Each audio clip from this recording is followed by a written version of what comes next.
सत्र हम लोग शुरू करने जा रहे हैं। लगातार लोग सवाल पूछ रहे हैं, सवालों के जवाब दिए जा रहे हैं। सवाल जवाब का सत्र शुरू करने के पहले मैं आप सभी लोगों को, जो हमारे कार्यक्रम को देखने वाले लोग हैं, तमाम लोगों को छत्रपति संभाजी महाराज के 363वें जन्मदिन की आप सभी लोगों को शुभकामना देता हूं और आप लोगों को भी अनुरोध करता हूं कि आप अपने लेवल पर छत्रपति संभाजी महाराज का जन्मदिन मनाने का प्रयास करें। धन्यवाद। अभी हम क्रमबद्ध तरीके से सवाल जवाब का कार्यक्रम शुरू करने जा रहे हैं। पहला सवाल है, संजय भारती एमपी के सीहोर जिले से हूँ। हमारे यहाँ के स्कूलों में सरस्वती वंदना होती है। ये संविधान के अनुच्छेद 28 के विरुद्ध है।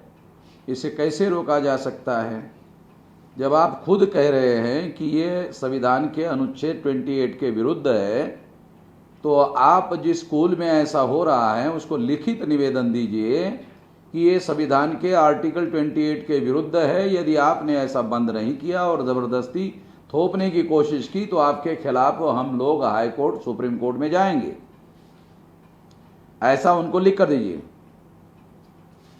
सत्येंद्र मूल निवासी, पितानपुरवा, रसूलाबाद, कानपुर देहात। सरकार ने जो लेबर कानून में बदलाव किया है उससे बहुजन समाज के कामगारों के हितों पर कैसा प्रभाव पड़ेगा? 3 साल के लिए स्थगित करने के पीछे क्या कोई षड्यंत्र हो सकता है? निश्चित रूप से षड्यंत्र है, बहुत भयंकर षड्यंत्र है। जब से लिबरलाइजेशन, प्राइवेटाइजेशन, ग्लोबलाइजेशन शुरू हुआ 90 से, तो 90 से 2000 और 2020 30 साल हो गए। लेबर लॉज में भारत के उद्योगपति चेंज करने की मांग कर रहे थे, मगर वो चेंज हो नहीं पा रहा था। और ये चेंज करने का काम आज बीजेपी ने किया है, मगर ये चेंज करने का प्रस्ताव कांग्रेस का है। कांग्रेस ने इस प्रस्ताव को देकर रखा हुआ है, बीजेपी ने उस पर अमल किया है। तो कांग्रेस ने केवल इतना बयान दिया कि हम लोग केवल लेबर लोगों के साथ में हैं, लेबर लोगों के साथ में हैं, ऐसा कह रहे हैं। मगर लेबर लोगों के हक और अधिकार का विरोध खत्म हो रहे हैं, उसका विरोध करने का काम कांग्रेस के द्वारा नहीं हो रहा है। तो कांग्रेस और बीजेपी, बीजेपी और कांग्रेस, ये सारे इस मुद्दे पर मिले हुए हैं। इस षड्यंत्र को इस तरीके से देखने की, समझने की जरूरत है। ये केवल बीजेपी का षड्यंत्र नहीं है। 1942 को बाबा साहब अम्बेडकर लेबर मिनिस्टर बने थे, उस समय ये लेबर लॉज बनाए गए थे। वो तमाम लेबर लॉज को खत्म किया जा रहा है, कर दिया गया है, और केवल 3 साल के नाम पर कर दिया गया है। मगर भारत सरकार जिन विदेशी कंपनियों को एग्रीमेंट के तहत भारत में लाएगी, उनके साथ 3 साल का एग्रीमेंट होने वाला नहीं है। वो एग्रीमेंट तो परमानेंट होने वाला है। फिर उसके बाद वो 3 साल का कानून परमानेंट रहेगा, वो केवल 3 साल तक नहीं रहेगा। इन बातों को ध्यान में रखते हुए इसके विरोध में हम लोगों ने जेल भरो आंदोलन 18 तारीख को घोषित किया हुआ है। मगर 18 तारीख को भारत सरकार ने दोबारा लॉकडाउन घोषित किया है। अब ये लॉकडाउन कौन से तारीख तक रहेगा? मैक्सिमम 30 मई तक तो हर हालत में रहेगा, ऐसे कहा जा सकता है। हो सकता है उसके बाद में फर्स्ट वीक ऑफ जून तक भी रह सकता है। तो अगर ऐसा होता है तो 18 तारीख का हमारा जो जेल भरो आंदोलन है वो स्थगित होगा, पोस्टपोन्ड होगा, आगे होगा, आगे करेंगे। मगर इसके बदले में हम दूसरा कोई आंदोलन घोषित करेंगे और ये आंदोलन जो घोषित करेंगे वो 18 तारीख को सवेरे 11-12 के दरमियान करेंगे। ये मैं इस मौके पर सवाल जवाब के सत्र के मौके पर इसकी घोषणा करता हूं। तीसरा सवाल है लोकेश गोमेल, यूरेशिया पुस्तक बहुत अच्छी है सर, इस पुस्तक को आम लोगों तक पहुंचाया जाए, इसके लिए क्या करना पड़ेगा? और ओवैसी के पार्टी कार्यकर्ता ने जो रेप किया है उसके लिए आपकी तरफ से क्या राय है?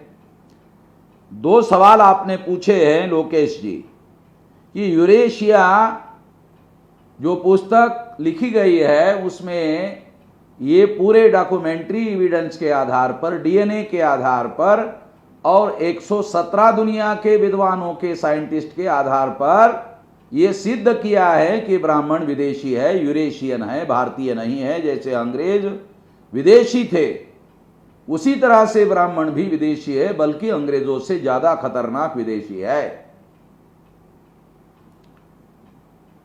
तो इसका आपको जितना समझ में आया अपने इलाके में टेलीफोन से, वीडियो से जो प्रचार कर सकते हो आप करिए। दूसरा आपका सवाल है ओवैसी के पार्टी के कार्यकर्ता ने जो रेप किया है उसके लिए आपकी क्या राय है? पहली राय तो यह है कि मैं इस बात को नहीं मानता कि ओवैसी ने उस कार्यकर्ता को रेप करने के लिए कहा हो या ओवैसी के पार्टी ने ऐसा करने के लिए कहा हो, ऐसा मैं नहीं मानता। अगर किसी कार्यकर्ता ने रेप किया है तो उसने कानून का उल्लंघन किया है। वो मुसलमान हो सकता है, एससी, एसटी, ओबीसी हो सकता है, ब्राह्मण, क्षत्रिय, वैश्य हो सकता है, कोई भी जाति का हो सकता है।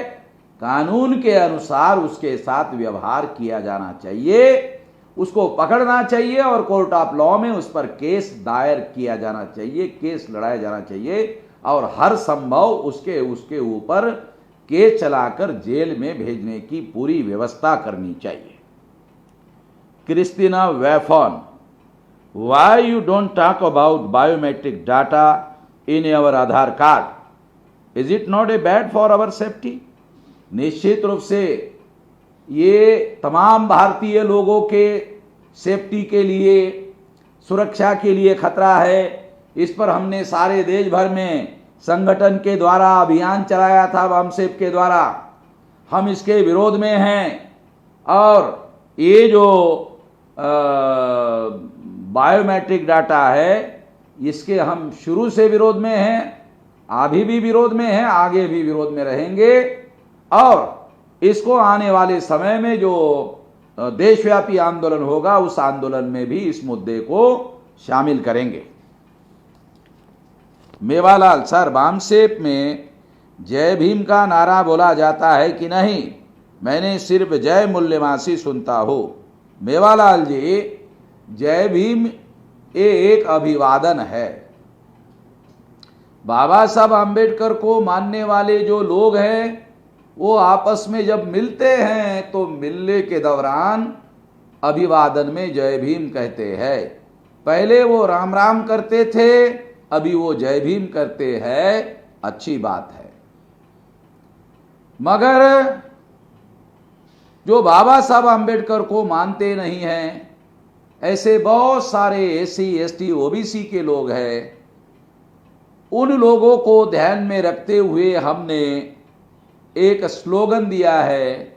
वो राष्ट्रवादी स्लोगन है, ये अभिवादन नहीं है, राष्ट्रवादी स्लोगन है। वो स्लोगन है जय मूल निवासी। जब एक मूल निवासी दूसरे मूल निवासी से मिलता है तो कहता है तुम मूल निवासी हो, मैं तुम्हारी जय कहता हूं, तुम्हारी विजय हो। तो दूसरा मूल निवासी उसको जवाब देता है कि जब तुम मेरे विजय की कामना करते हो तो मैं भी तुम्हें जय मूल निवासी कहता हूं, तुम्हारी भी जय हो। ये एक स्लोगन है जो मूल निवासियों के बीच में भारत में लोकप्रिय किया जा रहा है। एक राष्ट्रवादी स्लोगन है जो इस देश के मूल निवासी है उसके लिए है ब्राह्मण कभी भी जय मूल निवासी का नारा नहीं देने वाला है। Arshad Khan, my question is why don't you campaign your ideas among SC ST OBC। Arshad Khan ji, आप बहुत ही नए नए लगते हो। मैं 43 ईयर से यही कर रहा हूं और हमारा संगठन 31 राज्यों में 542 जिलों में 3,500 तहसीलों में 22,000 ब्लॉक में 1.5 लाख गाँव में फैला हुआ है और आप हमें अभी सलाह दे रहे हो। जो आंदोलन इतना बड़ा हमने निर्माण किया है, उस आंदोलन को क्या बगैर आइडियाज का प्रचार करके ही किया है? निश्चित रूप से आइडियाज का प्रचार करके ही इतना बड़ा आंदोलन किया जा सकता है। आप देख क्या रहे हो? आप भी जुड़ जाइए। अनवर खान, सरकारी कर्मचारियों का DA और सैलरी काटी जा रही है, इस बारे में आपका क्या कहना है? अभी सरकार के फाइनेंस मिनिस्ट्री ने यह घोषित किया कि ऐसा कुछ नहीं किया जा रहा है। Ajay Bodh, Yadav people talk like some blind devotees sir, how do you think about it. आपने ये बताया नहीं कि वो किसके डिवोटी बनकर ऐसा कर रहे हैं, किसके भक्त बनकर कर रहे हैं। ये आप स्पष्ट करिए, उसके बाद हम इसका जवाब देंगे।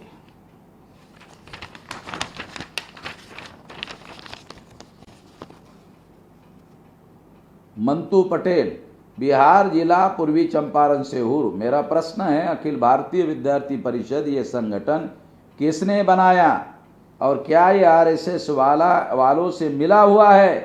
क्या OBC वाला इस संगठन के साथ बहुत लोग जुड़े हुए हैं? कृपया मार्गदर्शन करें।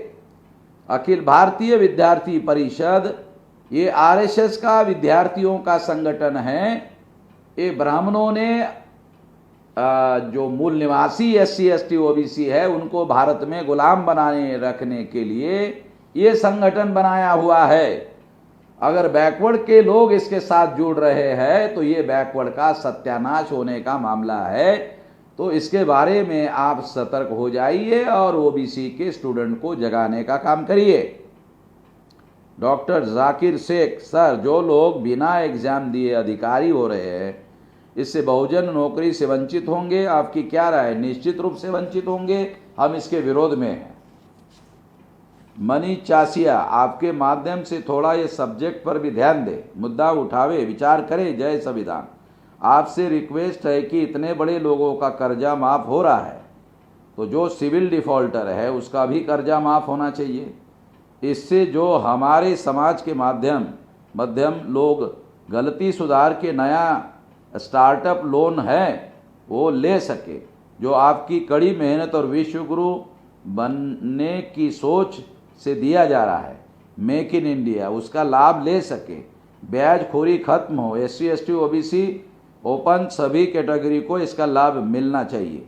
सब जानबूझकर डिफॉल्टर नहीं हुए हैं, कहीं कुछ तकलीफ हो तो जरूर है, सब हैरान है, कृपया इसे ध्यान में लाए।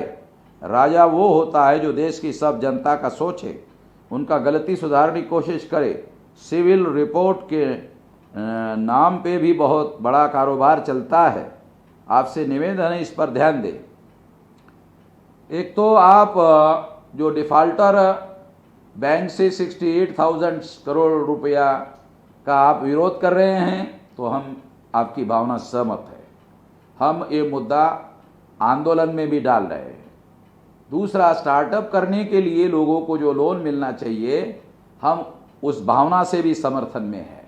एक अच्छी बात है, मगर केंद्र सरकार ने अभी जो 3,70,000 करोड़ रुपए का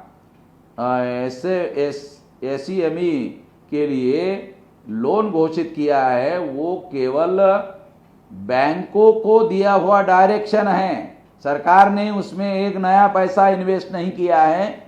इसको समझने की कोशिश करो, ये आयवॉश है, धोखाधड़ी है और कुछ नहीं है। बैंक पैसा देगा ही, इसकी कोई गारंटी नहीं है। तो ये सारा प्रोपेगेंडा करने का मामला है। प्रेम महेश्वरी, डांगर, कच्छ, गांधीधाम से, सर मेरा सवाल है कि कोरोना का मामला लंबा चलेगा, मुझे लग रहा है क्या जन आंदोलन में इससे कोई रुकावट आएगी? कोरोना मामला चलना ये अलग बात है, लॉकडाउन चलना अलग बात है। अभी मेरा ऐसा मानना है लॉकडाउन भी चलता रहेगा, कोरोना भी चलता रहेगा, और लोगों को अपना कामकाज करने के लिए सरकार के द्वारा ढील भी दी जाती रहेगी। आने वाले समय में जो संगठनाएं हैं उन लोगों को जब उद्योगों को ढील मिलेगी तो संगठनाओं को अपने मौलिक अधिकारों के आधार पर काम करने का अवसर मिलेगा, ऐसा कहा जा सकता है। नहीं तो हम लोग इसके लिए सुप्रीम कोर्ट और आंदोलन को खड़ा करने की कोशिश करेंगे। लखी चंद नाग, सर किसान देश की रीढ़ की हड्डी है, लेकिन इस देश में किसान के साथ सबसे ज़्यादा जाति हो रही, इस संबंध में आपका क्या विचार है? किसान के साथ 15 अगस्त 47 से धोखाधड़ी हो रही है, क्योंकि ज्योतिराव फुले ने कहा था सेठ जी भट्ट जी ये किसानों के दुश्मन हैं, मगर किसानों को गुमराह करके गांधी ने गुमराह करके, गांधी तो बनिया, भट्ट जी जवाहरलाल नेहरू और सेठ जी गांधी, इनके झांसे में किसान फंस गया और आज़ादी उनको मिली, और उन्होंने जो किसानों के दुश्मन थे उन्होंने किसानों का आज़ाद भारत में सत्यानाश करने का काम किया। इसलिए किसानों का हम अलग संगठन बना रहे हैं और उसका राष्ट्रव्यापी आंदोलन भी निर्माण करने की दिशा में आगे बढ़ रहे हैं। Siya mister KR, activist fund minimum कितना निर्धारित है? बाबा साहब आम्बेडकर ने अपने कमाई का 5% देने के लिए कहा है। अगर आप 100 रुपये कमा रहे हैं महीने में तो आपको 5 रुपये देना चाहिए। अगर आप महीने में आप 1000 कमा रहे हैं तो महीने में आपको 50 रुपये देना चाहिए। अगर आप महीने में 10,000 कमा रहे हैं तो आपको महीने में 500 रुपये देना चाहिए। अगर आप 5% आंदोलन के लिए देना शुरू करें तो इस देश में गुलामी से आज़ादी हासिल करने के लिए कोई ताकत नहीं जो आपको रोक सके।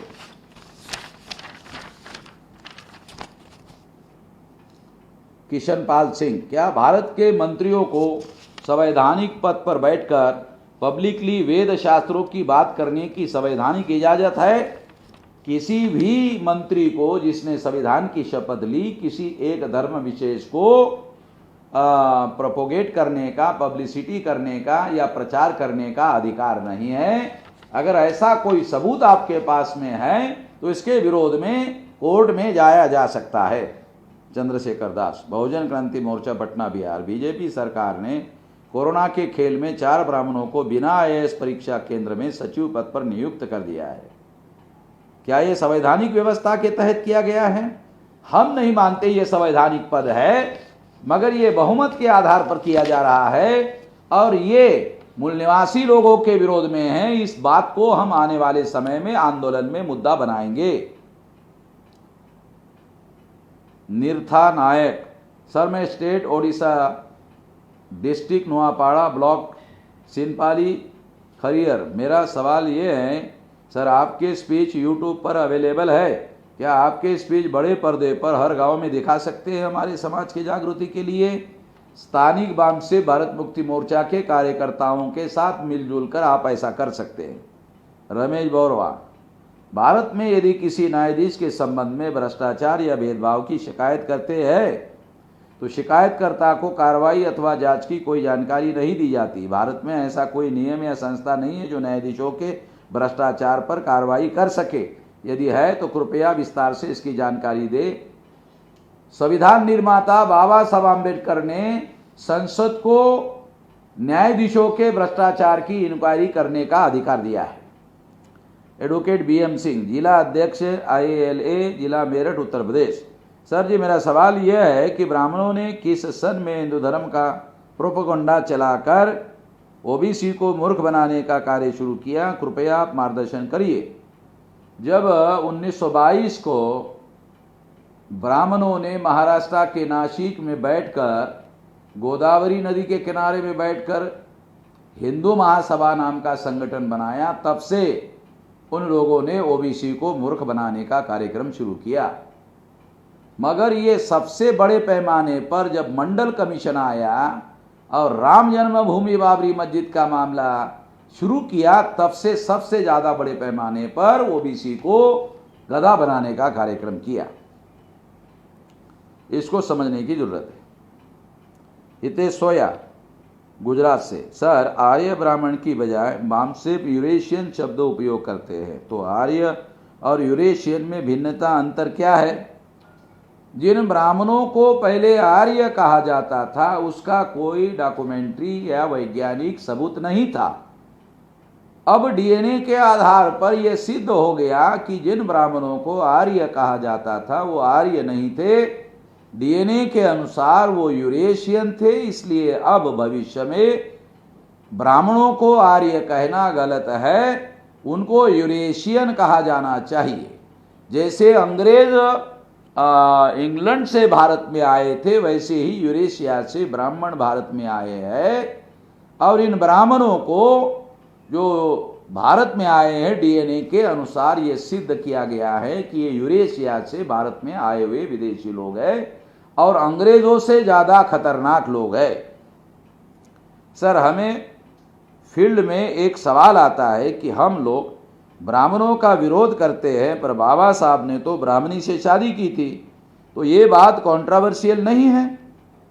बाबा साहब आम्बेडकर ने जो डायबिटिक के एक्सट्रीम बीमार थे, उनको डायबिटिक बीमारी में इंसुलिन लेना पड़ता था, इसके लिए एक डॉक्टर लेडी की ज़रूरत थी, इसलिए शादी किया। मगर नागपुर भंडारा में जब वो चुनाव बाई इलेक्शन लड़ने के लिए गए तो सर्किट हाउस में कार्यकर्ताओं की जब मीटिंग हो रही थी, उसमें कार्यकर्ता ने सवाल पूछा कि आपने ब्राह्मणी से शादी की, आपने ऐसा क्यों किया?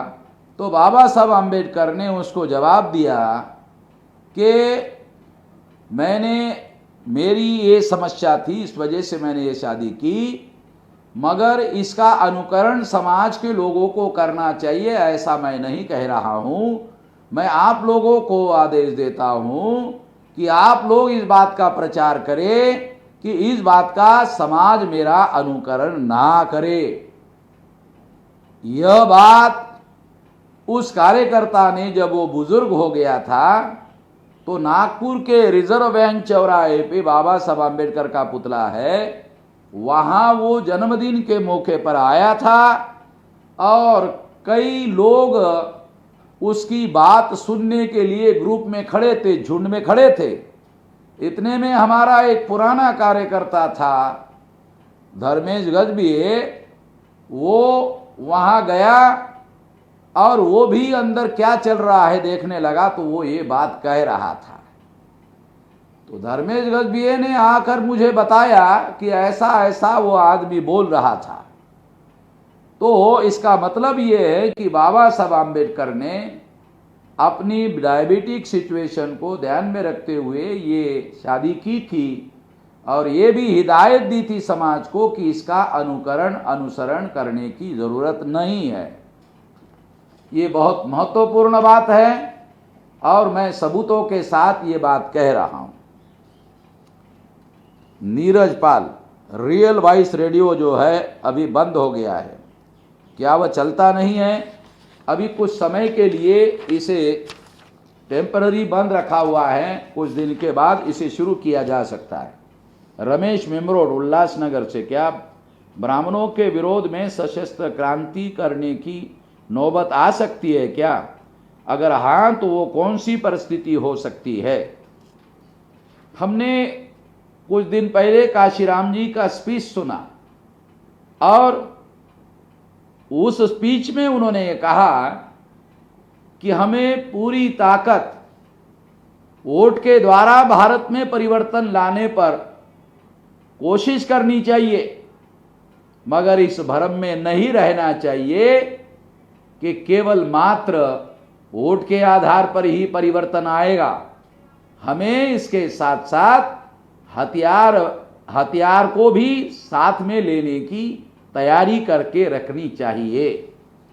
ये काशीराम जी ने अपने एक वीडियो में ये बात कही और वो वीडियो हमारे पास अवेलेबल है। चंद्रकांत नागावकर। महाराष्ट्र में जिला परिषद के 4000 से ज्यादा सरकारी स्कूल पट संख्या के कारण बंद करने का निर्णय लिया है, तो फिर यह सरकारी स्कूल चालू करने के पीछे तब क्या मकसद था? अब बंद करने के पीछे क्या मकसद है, ये तो सरकार को पूछना चाहिए। मगर ये प्राइवेटाइजेशन का मामला है और सारे देश में सरकार पर ब्राह्मणों का कब्जा है और ब्राह्मण मूल निवासी बहुजनों को शिक्षित नहीं करना चाहते हैं। ये उस षड्यंत्र का हिस्सा है। गुजरात के भाजपा मंत्री ने 2017 में वोट की हेराफेरी कर बहुमत सिद्ध किया था। यह बात सबूतों के आधार पर गुजरात हाईकोर्ट ने मानकर चुनाव खारिज किया है। तो क्या गुजरात के उसी भाजपा मंत्री पे धोखेबाजी की कार्रवाई हो सकती है और उसके कार्यकाल में उन्होंने लिए निर्णय या आदेश अब कानूनी माना जा सकता है? अभी पता चला है कि ऐसा निर्णय हुआ है और यह भी पता चला है कि वो इस निर्णय के विरोध में सुप्रीम कोर्ट में अपील करने जा रहे हैं। तो जब तक सुप्रीम कोर्ट का अपील का निर्णय नहीं आता है तब तक इसके बारे में अभी हम लोग निश्चित रूप से कुछ नहीं कह सकते। मंगोल नरेन। जय मंगोल, जय मूल निवासी। हम नेपाल से। भारत और नेपाल बीच हिंदू ब्राह्मण के गुप्त समझौते पर बॉर्डर पर सीमा कब्जा हुआ है। नेपाल की जमीन छीनी गई है। बामसेब की कैसी विचार है? एक अच्छे पड़ोसी होने के नाते कैसे संबंध बेहतर और मजबूत हो सकते हैं? नेपाल के मूल निवासियों को भारत के मूल निवासियों की तरह ब्राह्मणों ने गुलाम बनाया है।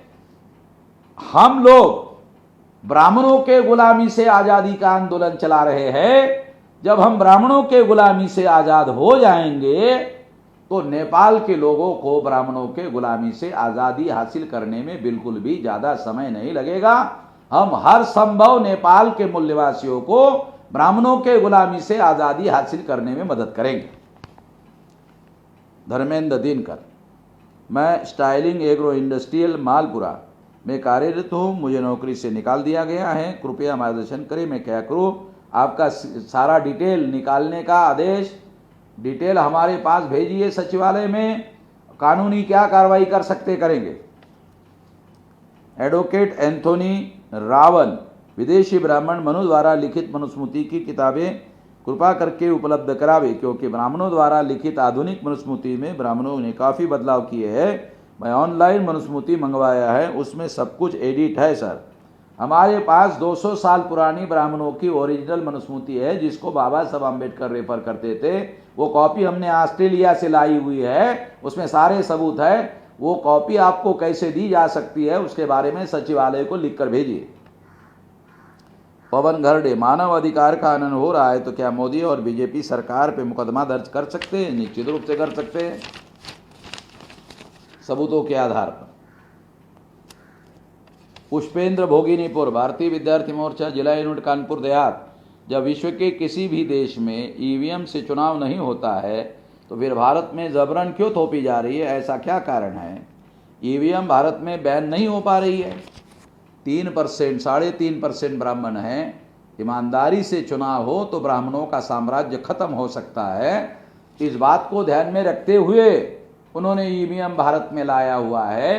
कांग्रेस गद्दारों को मारने की बात की उन्होंने। उस केस में कोई सुनवाई हुई है या नहीं हुई है? पता चला है कि ये केस कोर्ट में चल रहा है। अब इसके बारे में कोई डेवलपमेंट की जानकारी हमारे पास नहीं है, जानकारी करके बताएंगे। श्रीजी पाल।